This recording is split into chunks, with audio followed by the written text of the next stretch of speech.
Welcome everyone. Today we will be doing a project of making a craft paper rose of May.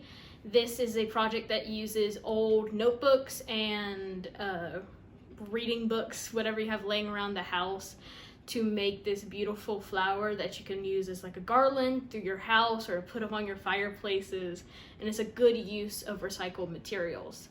Today we will be using, I will be using an old book of mine as the paper. You'll have scissors and also a glue stick as your materials.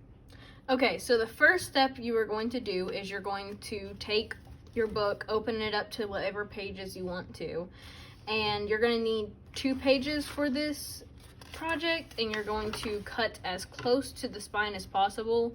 A lot of books won't open all the way, so once you cut out the pages, and being careful to do so,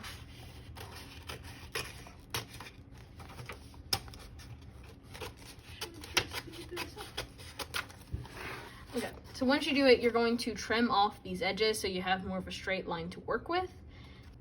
Okay, so next, once you have your cut out pages, you're going to fold them in half widthwise, and then fold them in half again to make these little rectangles, and you are going to cut along this crease here and this one here to end up with 4 rectangles for your pages.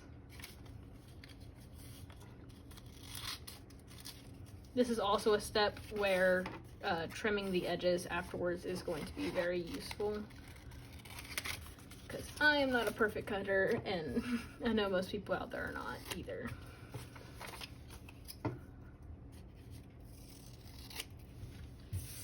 So what's this then?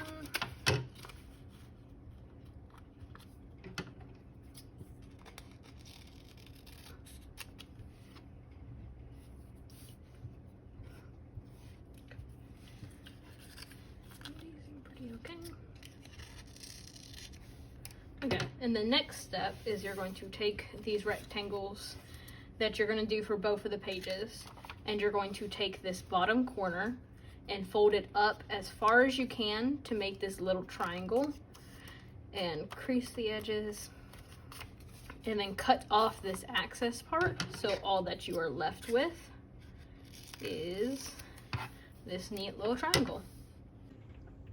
So now that you have those 6 cut out petals, you are going to take 2 of them and set them aside for later, and you're going to separate the rest into 2 separate groups. With these 2, you are going to cut them directly in half so that you get 2 little like half wings, and you're going to do that for both of these. And then for these, you are going to cut out a single one of the little petals so that you are left with a group of 3 and 1, and you're going to continue and do the other one as well.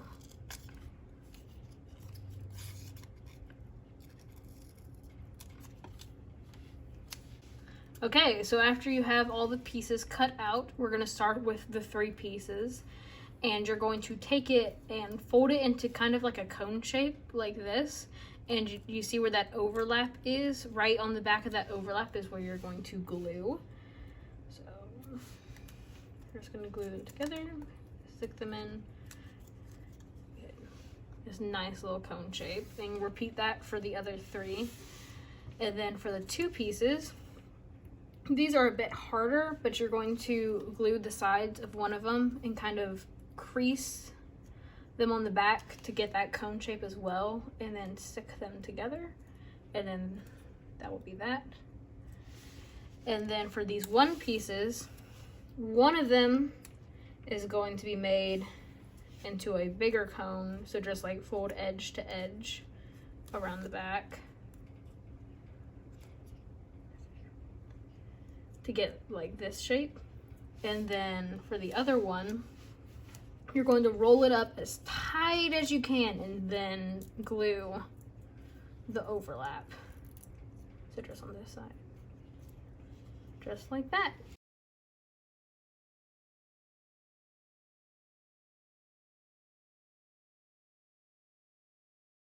Okay, so once you have everything, all the little pieces glued together, then you're going to start out with the smallest side. And with the really tight rolled up one, you're going to glue the edges of it and stick it inside of the more open one piece. And then you're going to take the two pieces and glue, after they're glued together, and glue one inside the other with the like petals opposite of each other. Same thing you're going to do with the 3-piece, and try to keep it in as much of a cone shape as possible. And then the same thing with the 4 pieces that we had set aside earlier.